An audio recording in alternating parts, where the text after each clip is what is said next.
ఎడారిలో సెలయేర్లు. అక్టోబర్ 5. కొంతకాలమైన తరువాత ఆ నీరు ఎండిపోయెను. మొదటి రాజులు 17:7. నష్టం జరగటం కూడా దేవుని చిత్తమేనని, సేవ విఫలమవటం, ఆశించినవి సమసిపోవటం, శూన్యం మిగలటం కూడా దేవుడు కల్పించినవేనని మనం నేర్చుకొనకపోతే మన విశ్వాసం అసంపూర్ణమే. ఇహలోక పరంగా మనకున్న లోటులకు బదులుగా ఆత్మపరంగా సమృద్ధి కలుగుతుంది. ఎండిపోతున్న సెలయేరు పక్కన కూర్చుని ఆలోచిస్తూ ఉన్న ఏలియాలో మనందరి జీవితాలకు పోలిక కనిపిస్తుంది. కొంతకాలమైన తరువాత ఆ నీరు ఎండిపోయెను. ఈనాడు జరుగుతున్న చరిత్ర కూడా ఇదే. రేపటికి ప్రవచనమిదే.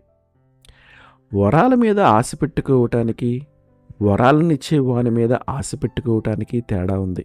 వరం మంచిదిగా కనిపించవచ్చు కానీ వరప్రదాతది శాశ్వత ప్రేమ.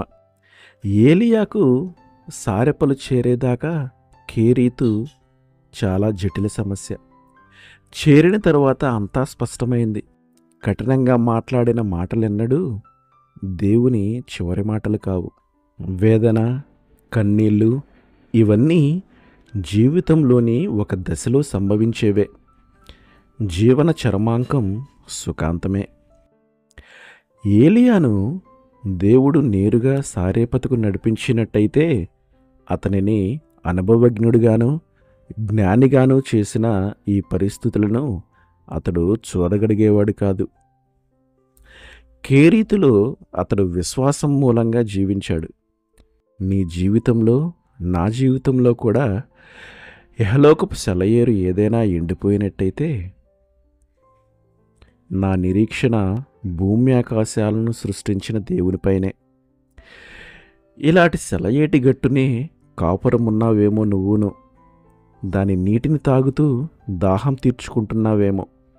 కాలం గడిచే కొద్దీ అది ఎండిపోతూ ఉందేమో. నిన్ను ఆనందపరిచి ఆదరించిన హృదయాలు, నిన్ను పులకరింతలతో ఓలలాడించిన ప్రేమలు కాలగమనంలో కరిగి కొట్టుకుపోయాయేమో. నిన్నలరించిన సెలయేరు ఎండిపోతే, నీ దాహానికది నీళ్ళివ్వకపోతే, ఒకప్పుడు గలగలా పారిన ఏరు వెలవెలబోతే దేవుడే నీకు సేద తీరుస్తాడు. నిన్ను వదలడు, సిగ్గుపడనీయుడు. ఆనంద తైలంతో అభిషేకించి కన్నీళ్లు తుడుస్తాడు.